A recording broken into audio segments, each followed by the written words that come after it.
All right, well, hello and welcome everyone. It seemed a bit weird actually in a room of this size. I've got a microphone because I could probably just talk to you. However, we do have people who are online at the moment, and if I'm not using a microphone, they can see us. They just can't hear anything. So we want to welcome you here. It's exciting actually to have a room full of people like this. So welcome to all of you. There are two people who are going to present today. I'm Steve, I'm the first name you can see there, and to my left-hand side here is Christian, and together we actually oversee as course coordinators the 2 degrees you can see at the top. So the Bachelor of Education Secondary, I'm the course coordinator for that. Can we just get a show of hands, those of you who are here to hear about the Bachelor of Education Secondary?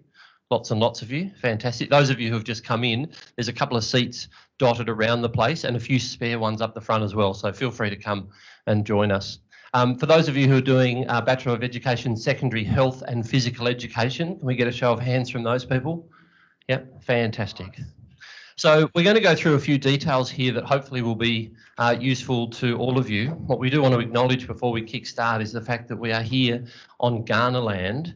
And the thing that is amazing about this very spot is the fact that if you hear people like Uncle Mickey talk, he'll talk about the fact that this is a place that for over 2,000 generations has actually been known as where the valleys meet the winds.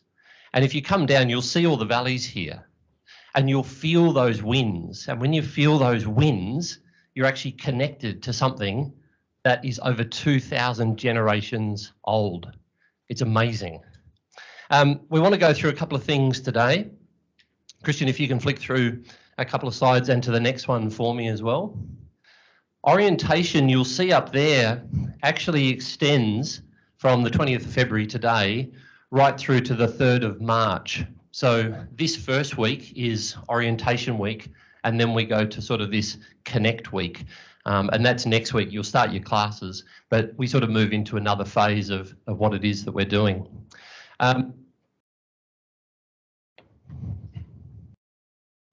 I want to run through a couple of basics here around the secondary education degree. Now, some of you will be familiar with some of this already because you would have already been engaging with a little bit of detail on this.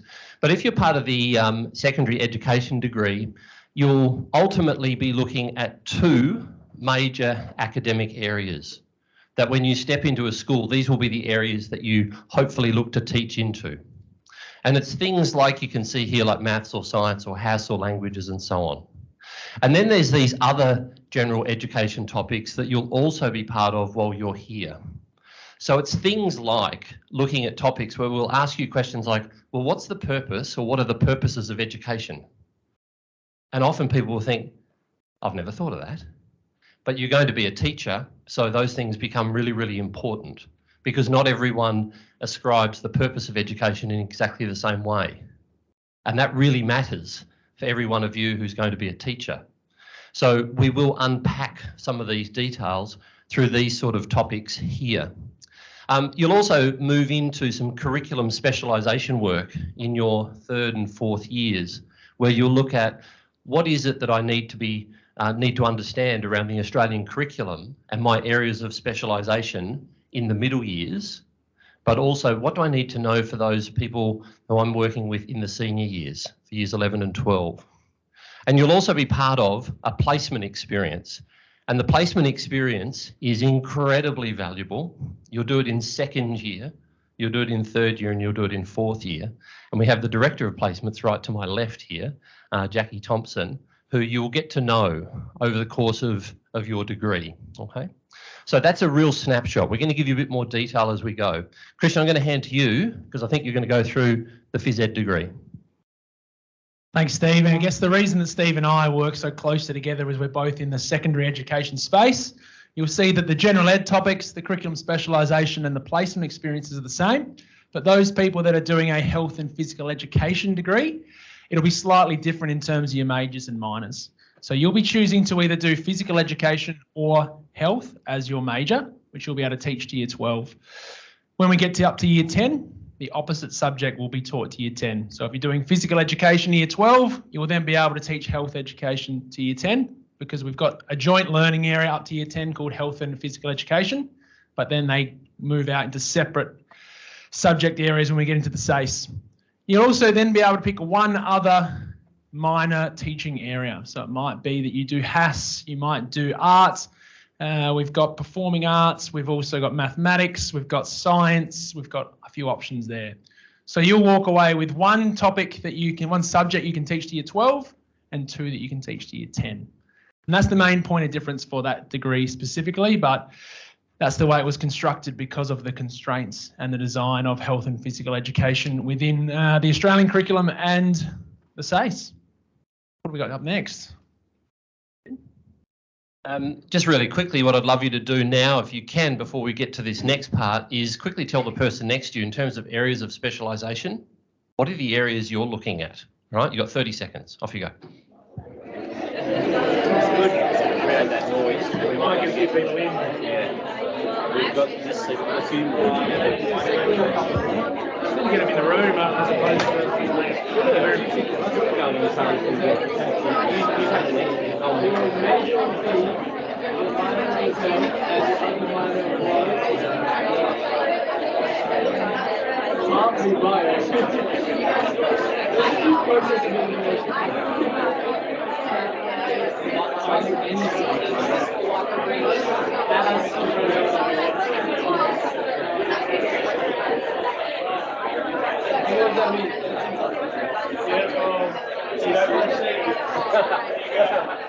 All right, promise we won't be rude. Just link in with the name. We won't. We just want you to be comfortable enough to want to got a couple seats up front here. All right, fantastic. You always know when you're in a room of either teachers or prospective teachers because they're really good at talking. And when there's half an opportunity to chat, people go, I'll take that. All right, a couple of things in terms of what to expect. You're going to be involved in 36 hours of study a week. Now, we put this up here for a particular reason. We know that people's lives are getting busier. And sometimes people say, you know what I'm going to do? I'm going to manage a full-time job, 60 hours a week, and I'm going to somehow do this. And you know how I'm going to do it? I'm not going to do any of the readings and I'm not going to attend lectures. Doesn't work. It just doesn't work. So what you need to think about is how are you actually going to make this work so that you actually develop the capacities that you need while you're here to enter the profession of being a professional educator and come out and actually be ready. And taking shortcuts all over the place won't get you where you need to go. So consider this for a moment, 36 hours a week. You'll be involved in 4.5 unit topics. That's 9 hours each week per topic. You've got things like work. We understand you need to do it, but I want you to consider what is a fair and reasonable load that you can handle and still do justice to your studies. Because unfortunately, there is one thing that is not regarded as an acceptable excuse for missing something by the university, and that's work. So if you say, sorry, I couldn't come, is that work? Sorry, we don't actually count that. Now, we know, Christian and I know, you need to pay bills. So you need to do it. But you also need to look at how do you actually manage that. We recognise that that's a challenge to navigate. You also need to get some sleep at some point. You also need to exercise, catch up with your friends, and all of those other things in life. So you juggle a lot, and we will simply want you to be kind to yourselves and not try and take on too much. All right, so maybe just something to think about right at this point as you're about to embark on your degree. We want to just quickly take you through attendance, and Christian, you might want to look at this. Sure. The thing on the last slide Steve's mentioning, we want to ensure that you as a student have balance across your entire holistic wellbeing. We know that you have lots of different components, but if you neglect one, it'll impact on the others. So we do think that being here and choosing to attend a university and take part in a degree is a big step. It's an important step. We want you to be as successful as you possibly can, which leads us to this statement. Course coordinators across all of the education degrees have been working on this to try and really get the point across that we want you here to help you to be as successful as you can so that you can be the best possible teacher you can be in 4 or more or less years' time. We need to make sure we're providing the best quality of service to students who are the recipients of our careers. So we have to actually have a morally guided compass that says we're going to do the best we can to support them as well. On your Flinders Learning Online pages, the online space where you access topics, you'll see this statement. This is essentially saying we want you to come along, we want you to engage, we want you to be as energetic and passionate about the learning as we are as the educators, because we value it as a collaborative experience, as a shared opportunity, something that you can experience and do, not just something that happens by submitting an assignment. Linking in with that, we've got requirements because we are an accredited face-to-face degree. We have a governing body for our degrees, which is the Teacher Registration Board. And we go to them and say, look, we are saying all of our teachers will be able to meet these Australian professional standards for teaching. And in our topics, they have been taught, practiced and assessed these components. If you don't attend, we can't actually say that you've been taught or have practiced them, which means that it's going to be very difficult for you to be successful, for you to align yourself with the graduate qualities of the university. And at the end, passing those topics is going to be very, very difficult, and you may need to redo them if you haven't been able to commit to that attendance requirement. We're not here to say, we're not trying to punish people for that, but we want you to be successful. We also have a responsibility to help you to become the best educator you can as well. And that's why we've got this, so that we can be upfront and recognise coming along is going to make you a better educator. It's going to help us be able to support you on that pathway. And it's also going to meet the requirements that we've got in place from accreditation. What have we got here? You can keep going. Sure. Planning out your studies. So the very first step is working out your course rule. Sometimes students go, oh, I'm pumped, I'm excited, I'm going to get online and enroll. Oh, that topic looks great. What about this one? Oh, cool, I'm going to choose my own adventure. That ends up going down a pathway that doesn't end up looking like the degree that you've got in front of you. So there is something called a course rule. There's a website called Flinders Uni Handbook that has all of the information that's excellent for you to go, okay, these are the topics that I'm actually supposed to enroll in, that tells me what my degree looks like overall. That needs to be your first step. Go into this course rule on Flinders University Handbook, whether it's for the Bachelor of Education Secondary Health and PE or a Bachelor of Education Secondary, and that'll explain to you the topics you need to enrol in. If you go there first and then go and start enrolling, you'll be on the right track. You'll be like, oh, cool, this makes sense. I know what I'm supposed to be doing. If you jump onto the enrolment and see lots of things that look really cool and you go off in 5 different directions, you're going to get a bit lost and you're going to need to submit an Ask Flinders request, and then that's going to make it a bit of a long-winded process. It might delay you in the first couple weeks of the semester. So do pay attention to your course rule, because that tells you what to get into and how to support it from there. And that kind of builds in this notion of your study plans. It's essentially saying, hey, my degree looks like this, and it tells you the topics that you need to be enrolled in. But sometimes we're not all on the same page in terms of being the straightforward full-time student from start to finish. Life happens along the way. Maybe we're enrolled part-time. Maybe we're taking a bit of a leave of absence. Maybe we had to redo a topic for whatever reason. Maybe we got credit because we're coming from another university. There's lots of reasons that might suggest that our study plan or our pathway throughout a degree is a bit different. If you're full-time, you would normally do 4 years with 4 topics per semester. Part-time drops down to 3 or less. We do know that if you want to be getting some government funding or Centrelink support, you've got to be doing at least 3 topics per semester. But big in red, we've just said it, don't try and create your own adventure. Do please follow that course rule. We've got Saya at the back, who is one of our Ask Flinders superstars, and she talks to us a lot, Steve, and lets us know, hey, this student chose their own adventure. And we go, they didn't read the course rule. And we find our way there. So please, the course rule, I know I've said it a few times now, but that's important. I'll flick back to you, Steve. Can you quickly tell the person next to you, how are you tracking in terms of linking in with your own study plans right now? All right, really quick, 15 seconds. How are you going right now?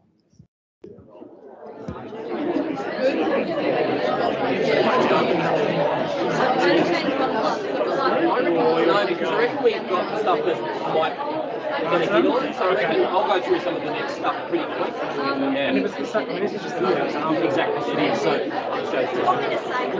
Sorry? Yeah, can we bring you in shortly? Yeah. Yeah, no worries. But Jackie, about 5 minutes.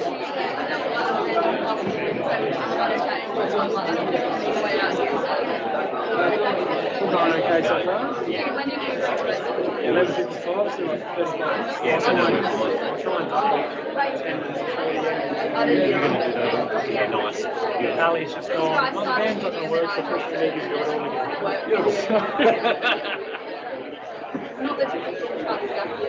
again. All right, team. We'll keep going. Now, one of the things that Christian and I will do at the end is we will answer questions. So along the way, if you think, hang on, I've got a question. Yes, you'll have an opportunity to answer that. But we'll just go through a couple of other details. You'll see on the screen at the moment some of the course rules that give you details about what your first year, your second, third and fourth year looks like. So you can access all of that. This is what a study plan actually looks like. So Saya, can you just give people a wave if they didn't get to see you before? Whenever I've got questions where I'm thinking I'm confused by what this student has done, I go straight to Saya, and Saya then says, this is what they've done. I go, thank you. So she sort of saves the day regularly. But this is what your study plan will actually look like. Colours might be a bit different. The colours will be a bit different, but basically this is one major in yellow. So you might be looking at maths perhaps as being a major. You'll have another area, perhaps it's science or perhaps it's English, will be another area.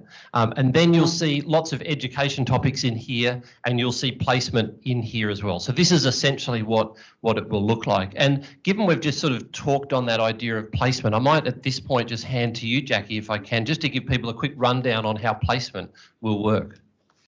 Thanks, Steve.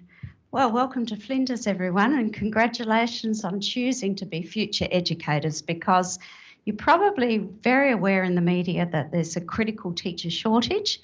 So it's going to be a great time to enter the profession. And of course, what we need are amazing teachers. So as you progress through this degree, you'll build your theoretical knowledge, which is so important. But when you go on placement, you'll have three, as Steve said, 3 placements across an undergraduate degree. Your very first placement will be next year. So we'll meet you in second semester this year to prepare you for that. And you'll have a 15-day placement, okay, in schools.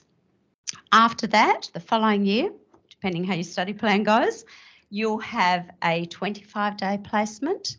And your last placement in your final year, you'll have a minimum of 40 days.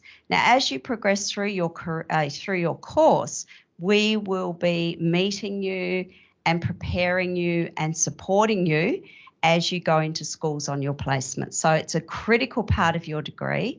It's where you get to find out really if teaching is for you and you are for teaching. And as I said, you're not on your own. So when you go into schools, we have site coordinators, we have mentor teachers who support you. And in your last 2 major placements, we have university liaisons who are employed casually, and they're usually ex-principals, ex-teachers, and they've got a lot of knowledge to support you on your placements. So most students find placement maybe a little bit stressful at times, but one of the most exciting and rewarding parts of their degree. So we look forward to seeing you and working with you along the way. There's a team of people. Loretta over here, if you give it, Loretta is supporting final year secondaries this year. So it might be a few years before they meet you.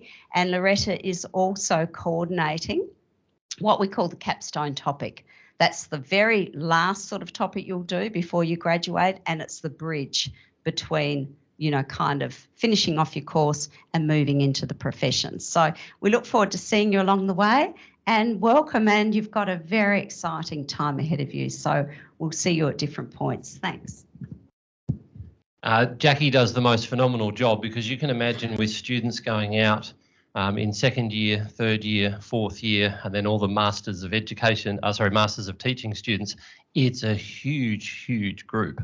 And that's across early childhood and primary and secondary. To acknowledge Jackie, can we please give her a huge clap so she feels good?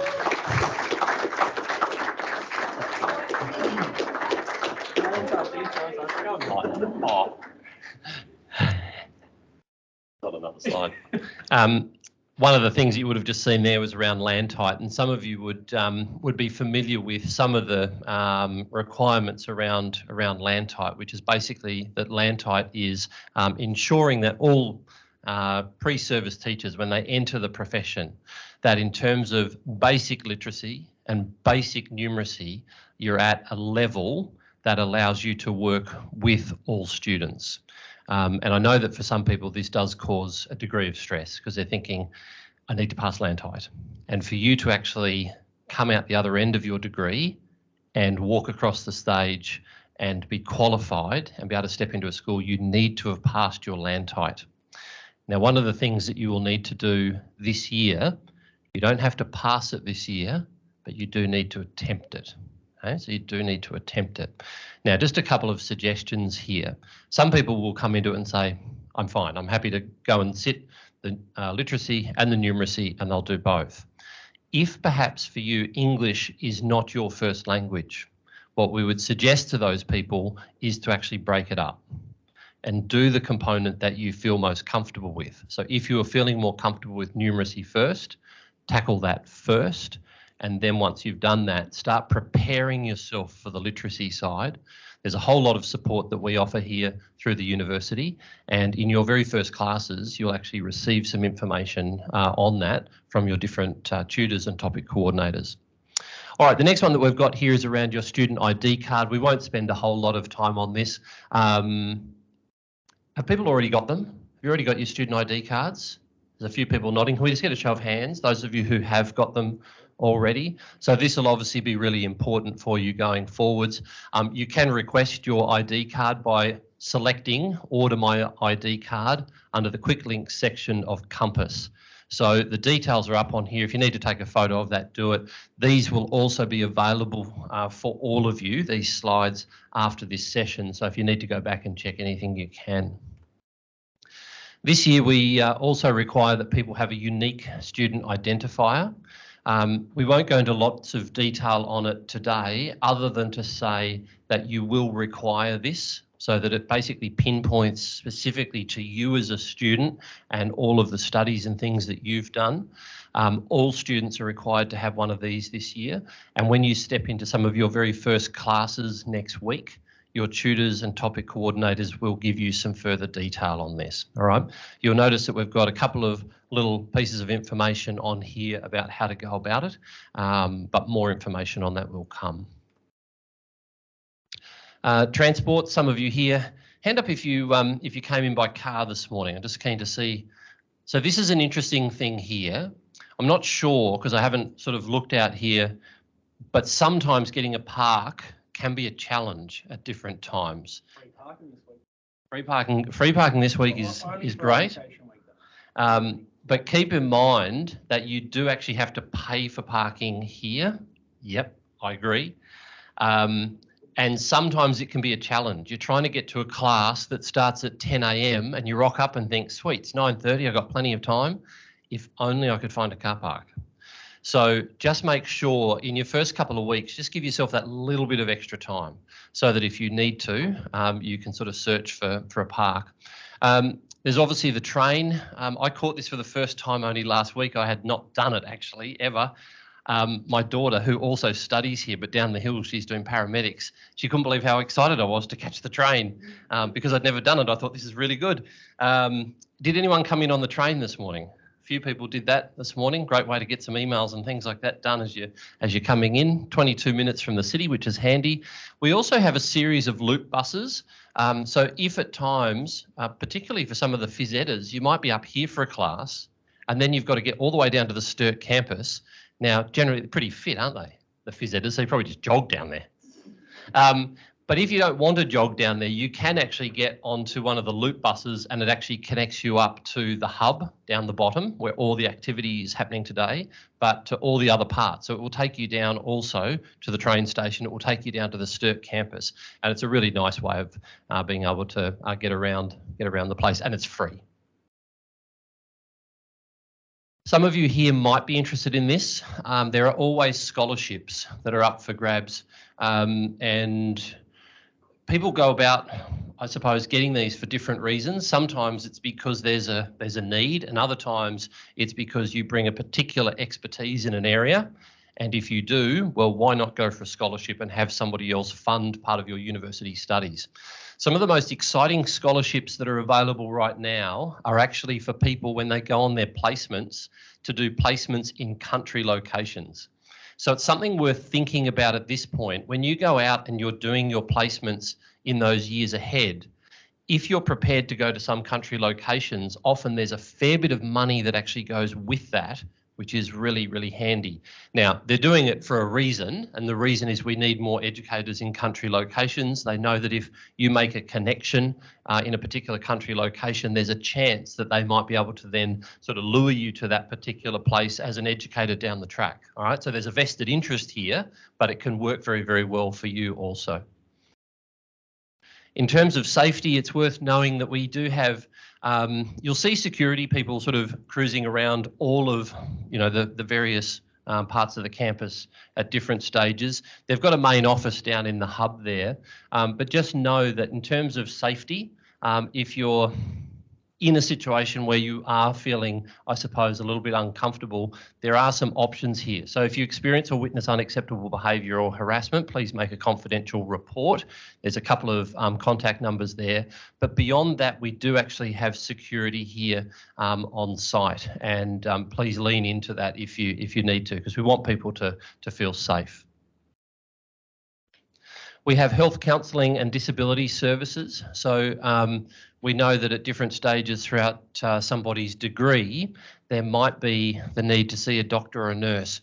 I know that you probably don't know this about me, Christian, but I remember when I was doing my undergraduate degree, we were playing a game that involved heading a soccer ball, and myself and a female pre-service teacher, we headbutted each other in that moment. Yes, we actually both needed to see a nurse because we had some stitches that were required. So if you need to see someone, you can do that. We do have counsellors who are actually here on site who you can link in with. You can talk with disability advisors if required. So again, we'll have these slides available so that there are all sorts of different support mechanisms that you can link in with. Just one more piece to add to that as well. We know that at times studying a degree and maintaining the rest of our life can be pretty stressful. We know and want to make sure that we can have open conversations with people about our mental health, our well-being, our stability, our emotional regulation. And at times there might be a situation where you're struggling, and that is okay to struggle. There are people at the university here to support you, and you get access to that for free as a part of your degree. There are help available any time of day if you need it. There are people that have gone through and done training, such as Steve and I, with mental health first aid training, where we can assist you, or there are other individuals with health and counselling that are also trained in those areas. You're not going to be alone. You're going to have lots of support around you, and that's really important that you know that, and that we're available for conversations as well if you need to. And linking in with that, we've got OASIS as well. OASIS is very much about student wellbeing, keeping you safe, helping you to be the best version of yourself, helping you through the times that might be a little harder, but then helping you to enjoy those moments that are great, and you can celebrate those as well. OASIS is on campus, down the hill a fraction. It might be nice for you to find and navigate your way there at different times. Say hello. They've got great resources. They've got great help and support. But like we can see, over here, we're looking at a whole range of holistic needs of the individual. It's far more than just you as a physical person. It's about all of those different dimensions that you bring as well. As always, more services available to you. We won't go into them in too much detail, but we know that we have a diverse group of students, and we want to make sure that each person has an opportunity to be their authentic self at university. We want to make sure that you are able to celebrate who you are and have access to spaces and places that allow you to engage in a really authentic way. Prayer rooms, conversation groups, the Pride Network, we kicked that off really well last year, and that's got some great momentum now, but also the Good Vibes Experiment is another one for some student wellbeing. And that's certainly thinking that this week is very much focused on orientation.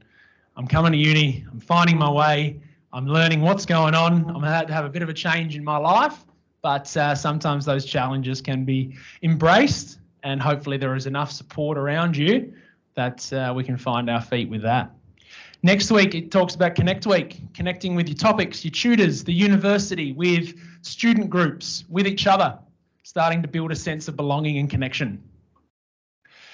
And then this is some examples of what's going to be happening. So your O Week doesn't just stop after today. It's not a single day. It's not a single week. We try to extend it here to give you an opportunity to experience campus life in all its glory. So there's going to be a range of things happening. This image here is of the hub, the Flinders Hub. There's a good, nice grass space there, a big TV. It's a cool place to sit and eat your lunch if you get a chance to. But there'll be a range of activities occurring that you are able to engage with as a part of your orientation experience. So what I want you to do now is earlier on in the session, you've met someone new, but I want you to think, all right, I'm about to step into something new. There's probably a lot of things that I don't know, and that's okay. Embrace that there are a lot of things that you don't know. What we want you to do now is have a quick chat with the people around you, make sense of what we've just talked about, have a little conversation. If there's any questions that you want to ask us, we'll get you to do so in a moment. We're also going to get Kate Walsh to come up and give us a quick chat to us about course representatives as well. So take 2 minutes. We'll get Kate up to have a chat in a second, and then we'll answer some questions. Haven't forgotten about it. Much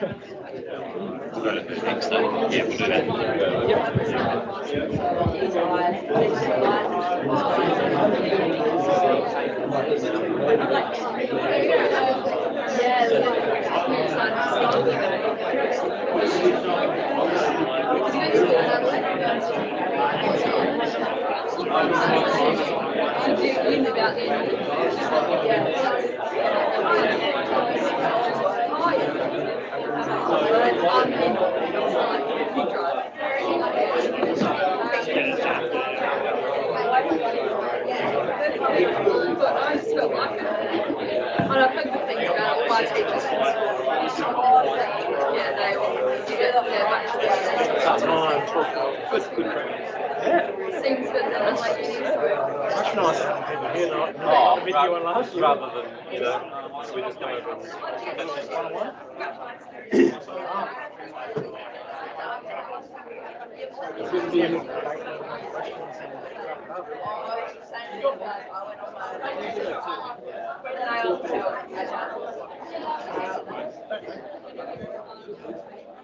Okay, so everyone, if you want to just sort of bring your attention back this way, we will go to your questions that people might have in a moment. But first of all, I want to just introduce you to Kate Walsh, who's going to talk really briefly about student representatives. Thank you, Steve. And Steve, I should add, is the reigning University Teacher of the Year, as selected by students at the Student-Led Teaching Awards. So you're in excellent hands. I'm Kate Walsh. I'm responsible for overseeing student representation and sort of student voice projects across the university. I work at the Student Association. I noticed that the Student Association didn't get a huge plug, but in this presentation. But yeah, we're just in the Student Hub. We're running a lot of events over orientation. Make sure you go down to the hub and grab a diary and lots of goodies that FUSA is handing out at the moment. FUSA also looks after clubs, student clubs and associations. We also have a really fantastic academic advocacy and financial help service as well. So if you do run into any difficulties with this study, that's a confidential service that you can access. And I know as new students and first years, you're thinking, I'll be fine, but you may just need that information a little further down the track. So look on the FUSA website. They can help you with anything, any issue that you have. But I'm also here to talk to you about course representation or course reps. If you're coming from school, it's a bit SRC-ish, but, you know, much cooler. I shouldn't say that. But also as educators going into schools, often it's new service teachers that are given the responsibility for things like SRC or student leadership. So this is also a really good opportunity to get some professional development and to really think deeply about what it's like to have a meaningful experience as a student and to make sure that your voice matters. So for course representatives, we're looking for course representatives at year level, within your degree. So we're definitely looking at first year, second year, third years and onwards, postgrad reps as well.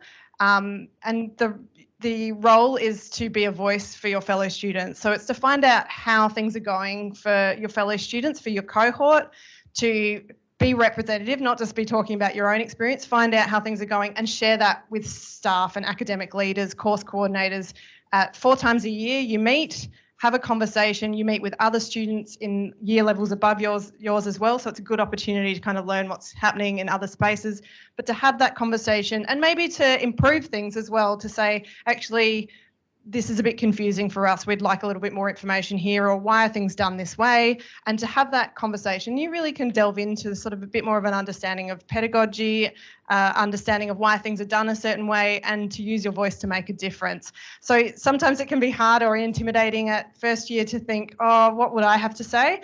But I think that every voice is really valuable. You know what it's like to be a student here and now. And I think that your course coordinators will work with you on the understanding that you're new and you're just sort of learning, and they'll help you work out where they want you to find out what's happening for students, but also you can do that yourself. So highly recommend that you consider being a course rep. FUSA has a lot of support for first years as well. We have a first year student network. It's a great way to meet other first year students across the university. Also, we have a student representative network starting up this year where the education officer, who's your elected student rep on student council, is going to oversee all the student reps. We have hundreds of student reps at this university, so fantastic way to get to know people. So in the first couple of weeks of your lectures and your course, there'll be information about how to nominate. You can go to the FUSA website as well and look up student representation opportunities, and it's just to fill out a form, a nomination form, and go from there. So highly encourage you to participate. Feel free to reach out to FUSA if you need more information. Fantastic. Thanks, Kate. In terms of the student reps, we really need you, because you provide us with an opportunity to, you're seeing things that we may not see. And you're having experiences that some of the academic staff may not fully understand from that student perspective. So we really need to hear that, because that's what guides and shapes what we actually do in that moment, but beyond. All right. So we try and be as responsive as we can, but if we don't know these things, it's very difficult to do anything about it. So we really need those course reps. So if you're interested, please get in contact with Kate. All right, we're going to go to questions just now. If they're dead set easy, I'll answer them. If they're tough, I'm going to pass to Christian. That's pretty much how this is going to work. Would ask, please, that in terms of your questions, if you've got something of a more general nature, please feel free to ask it, because everyone will benefit. If it's highly specific to you, please stick around at the end and chat with myself and Christian, and we'll have that conversation with you. But if anyone's got anything of a general nature, now's a good time to ask. Yes. So the question is, for those online, when do formal lessons actually start on campus? For most of the secondary degrees, they'll start next Monday, so the 27th of February, and that will be some lectures, tutorials, workshops and things like that. Great question. Yes? I've got 2 subjects that run at the same time, like one workshop and one lecture. And both of them. Yeah, this is a tricky one, isn't it? Here you go, Christian. First point of call, email the topic coordinators who are in charge of that. Second port of call would be to chat with potentially an Ask Flinders request. And then you would also look at timetabling to see if there are absolutely any other options. Third thing, often lectures are now delivered in a online format. So it might be that there is potential to view something at a different time. That is dependent upon each topic. But there you go, you got 3 options. Other questions? Far away. On that second semester elective, is that something we would end up teaching as a subject later on? Do you mean your minor? I'm not sure if it's called a minor. I know there's that grey box where it says elective in semester 2. Is that a secondary specific one, Steve? I'll let you answer that one then. And sorry, what was the question again? Is that like a topic we would end up teaching in school at the end of it? Yeah, look, it can be. And the idea of that elective is we sometimes use that as something that you might pick up on if somebody changes direction a little bit. Because sometimes you say, I'm going to do this major and this major, and then you get part way in and go, I want to change one. That elective can become really, really useful to you. But for a lot of people who use it as an elective, just do something that's of interest to you that you think will benefit you potentially when working in a school. but it's there to provide some degree of flexibility, all right? Because we can sometimes use that when people change directions. Saya, did you want to say anything further on that? Because we know you're the guru in this area.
Good, thank you for clarifying. Thanks, Health Saya. and PE, no elective. Thanks, Saya. That's really good. I noticed just at the back of the room, we've got Cheeto Alozi has just arrived, who's one of the academic staff here. Cheeto, can you just give a wave so people can see you? You'll see Cheeto down at the lunch that we have shortly. So Christian will be playing, actually. You're going to be on the guitar and a bit of singing, so that'll be good. Cheeto's always up for a chat. He's also the guy, if you read any academic paper in any topic and you're thinking, I'm not sure, have a chat to Cheeto. He will have read it. It doesn't matter what say you just said nursing, he's read that stuff too.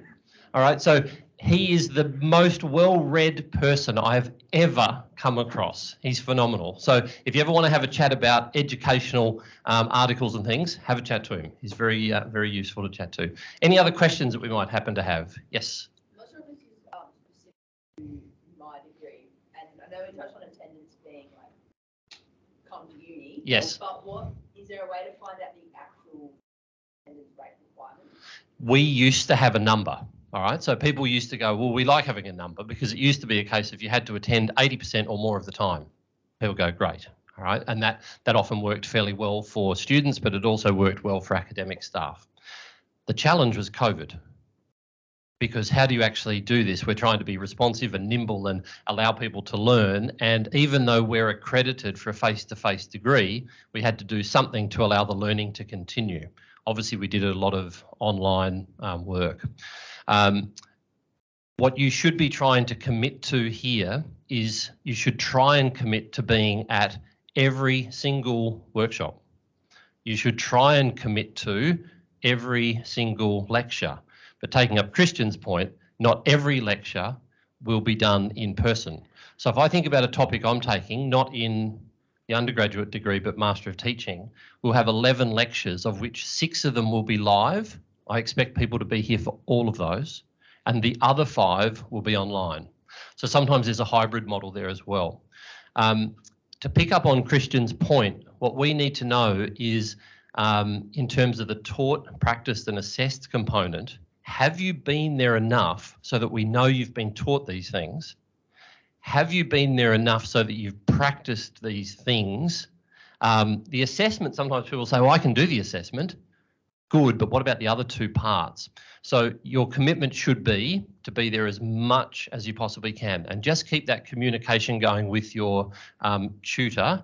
If there's an occasion where you can't be there, we get it, all right? Sometimes you're sick, all right, and you can't be there. However, sometimes it might be a case of saying, I can't make it today, but I noticed that this tutorial is offered on a Thursday. Could I, as a once-off, attend that? Generally, the answer is yes, but just communicate around that sort of thing. Sometimes you can't do either, and then you'll do makeup work. So it's a case of saying, send through to your tutor, lecture notes, reading notes, and notes from, say, the workshop slides, and they'll go, great, you're up to date for that week, well done, all right? But these should be once-off type things. Good question. Yes? You said that there are 6 live ones. How do we know which are which? So if that's a one topic example, all right? So that's, some people will say all of these will be online, all right? what will happen is in your very first lecture, generally that will be outlined to you. If I look at what I do in my topic, it's also in the topic information booklet, so that people can go, good, I can see week 1 I have to be there, week 4 I have to be there, and so on. So just have a look at those things. If there's any degree of confusion, just send an email to the tutor or the topic coordinator and they'll give you that detail. Yes? How do we find out what text and should learn this week? Textbooks will be listed on the flow page, or they'd be in the topic information booklet. The topic coordinator should make it very, very clear if there is a requirement for a textbook. Some topics won't have textbook requirements, some will, some might just have required readings, which are all available digitally. So it is topic to, specific. Do you need them before the first week? Well, if you don't know what the textbooks are, then you can't get them. So I would say I would wait until week 1. I don't believe that any first semester topic coordinator is going to be unreasonable and say, well, I haven't got the textbook. It's lesson 1. So take week 1 to find your feet. Don't feel like you're having to get everything perfect in the first week. Do take a breath. In the first week, ask that question to your tutor or topic coordinator just to clarify, and then work it out from there. Cheeto would like to have a quick chat. Just briefly, because most of you will be in EDUC 1232. Flow sites opened up this morning, correct? Please look through your topic information book about the textbook information. It's actually posted there. On the flow sites, anyone who is asking you to purchase a textbook will have placed that information there. 2. And as far as lectures are concerned, same question there actually. It's actually listed within the topic information book and should then follow on flow. Those are your resources. Please use them. And because they've opened up before the topic is opened up, please consult them now. All right, so you're not sort of surprised. Okay? Thanks. One of the things we recognise here is we use acronyms a lot. So we talk about FLOW, which is Flinders Learn Online.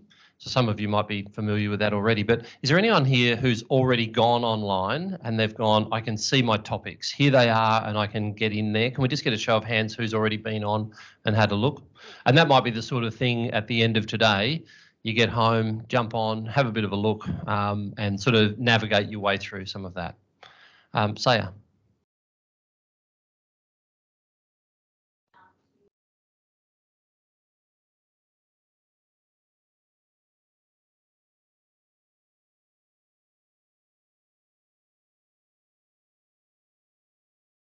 Very good.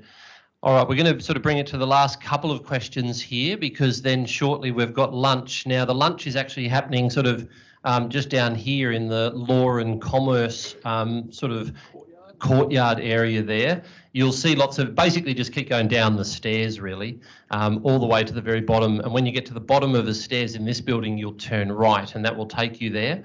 You'll see Christian in action and there'll be some lunch and things like that provided. A few of us will be there. So if you've got questions where you just want to sort of catch up and say, hey, Steve, can we just chat for 5 minutes? The answer is yes, we'll just catch up and chat about anything further that you'd like to. All right. So ladies and gentlemen, we really look forward to working with you. You are about to enter, I think, a degree that it's rigorous and it needs to be, because the role you're going to perform as an educator is a really important one, but a very challenging one. So we need to prepare you the best way we possibly can. We really, really look forward to working with you. On the count of 3, to acknowledge your fine efforts today, I'm going to ask you to give yourselves one clap. Are you ready? Here we go. 1, 2, 3. Nice job, team. We'll see you at lunch.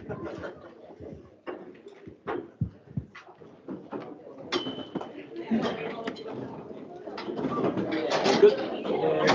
The carries and stuff. Yep.